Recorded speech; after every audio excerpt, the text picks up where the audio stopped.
ಕೊಡದಗಿರ ಶಾಲಾ ವಿದ್ಯಾರ್ಥಿಗಳ ಗೋಳಾಟ, Ron depot bus ಸೇವೆ ಸ್ಥಗಿತ. ಕೆಎಸ್ಆರ್ಟಿಸಿ ಬಸ್ ಹಾಗೂ ಸರ್ಕಾರದ ವಿರುದ್ಧ ಗ್ರಾಮಸ್ಥರ ಆಕ್ರೋಶ. ಕೊಪ್ಪಳ ಜಿಲ್ಲೆಯ ಕುಷ್ಟಗಿ ತಾಲೂಕಿನ ಕೊನೆಯ ಗ್ರಾಮವಾದ ಕೊಡದಗಿರಿಯ ಶಾಲಾ ವಿದ್ಯಾರ್ಥಿಗಳು ಸಾರಿಗೆ ಸಮಸ್ಯೆಯಿಂದ ತೀವ್ರ ಸಂಕಷ್ಟ ಅನುಭವಿಸುತ್ತಿದ್ದಾರೆ. ಈ ಹಿಂದೆ ರೋಣ ಡಿಪೋದಿಂದ ಸಂಚರಿಸ್ತಾ ಇದ್ದ ಬಸ್ ಕಳೆದ ಸುಮಾರು 10 ದಿನಗಳಿಂದ ಗ್ರಾಮಕ್ಕೆ ಬರ್ತಾ ಇಲ್ಲ. ಇದರಿಂದ ಪ್ರತಿದಿನ ಶಾಲೆಗೆ ತೆರಳುವ ವಿದ್ಯಾರ್ಥಿಗಳು ಹಾಗೂ ಸಾರ್ವಜನಿಕರು ತೀವ್ರ ತೊಂದರೆಯನ್ನು ಅನುಭವಿಸುವಂತಾಗಿದೆ. ರೋಣ, ಮುಷಿಗೇರಿ, ಕೊಡದಗಿರಿ, ಹನುಮನಾಳ, ಗುಡೂರು ಮಾರ್ಗದಲ್ಲಿ ಸಂಚರಿಸ್ತಾ ಇದ್ದ ಈ ಬಸ್ ವಿದ್ಯಾರ್ಥಿಗಳಿಗೆ ಅತ್ಯಂತ ಅನುಕೂಲಕರವಾಗಿತ್ತು.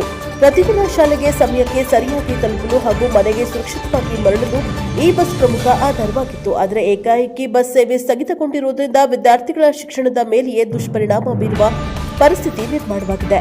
ಈ ಕುರಿತು ಹಲವು ಬಾರಿ ಸಂಬಂಧಪಟ್ಟ ಅಧಿಕಾರಿಗಳ ಗಮನಕ್ಕೆ ತಂದರೂ ಯಾವುದೇ ಸ್ಪಂದನೆ ದೊರಕಿಲ್ಲ ಎಂದು ವಿದ್ಯಾರ್ಥಿಗಳು ಹಾಗೂ ಗ್ರಾಮಸ್ಥರು ಆರೋಪಿಸಿದ್ದಾರೆ.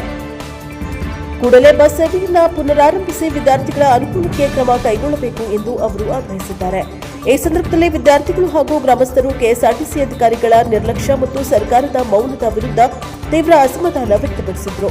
ಗ್ರಾಮೀಣ ಭಾಗದ ವಿದ್ಯಾರ್ಥಿಗಳ ಭವಿಷ್ಯದೊಂದಿಗೆ ಚೆಲ್ಲಾಟ ಆಡುವುದನ್ನು ಬಿಟ್ಟು ಸಮಸ್ಯೆಗೆ ತಕ್ಷಣ ಪರಿಹಾರ ಕಲ್ಪಿಸಬೇಕೆಂದು ಒತ್ತಾಯ ಮಾಡಿದರು. ವಿದ್ಯಾರ್ಥಿಗಳ ಶಿಕ್ಷಣಕ್ಕೆ ಯಾವುದೇ ಅಡ್ಡಿಯಾಗದಂತೆ ರೋಣ ಡಿಪೋ ಬಸ್ ಸೇವೆಯನ್ನು ಕೂಡಲೇ ಪುನರಾರಂಭಿಸಬೇಕು.